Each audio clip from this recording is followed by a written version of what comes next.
I'm telling you, just because things are difficult spiritually, if you and I bail in this hour, should Jesus tarry, we will condemn the next generation to a bondage that we don't even want to talk about, to an oppression that we don't even want to talk about. It's not about whether I feel like it. It's about what's right. It's not about whether I even like it. Hello? You know, you may not be enjoying this message already this morning. Can I just tell you, I'm not really particularly enjoying it either. I'd rather just talk about, you know what? Bumblebees and buttercups and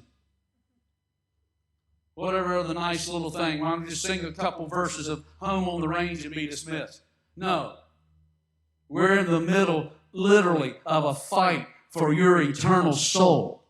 Your kids' souls are at stake. Your nephews, your nieces, your grandkids, your brothers, your sisters, your marriage, your husband, your wife. There's a devil that hates your very guts that wants to see you burn in hell with him for all eternity. And you're going to have to shake off the mess and say, I refuse to let my generation go to hell. I'll stand in the gap and be counted. I'll pray even though I don't feel like it. I'll come when I don't feel like it. I'll serve when I don't feel like it. And when it ain't all about me, I'll suck it up and do it anyway.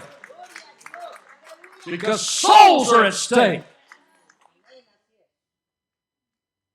My God, help us.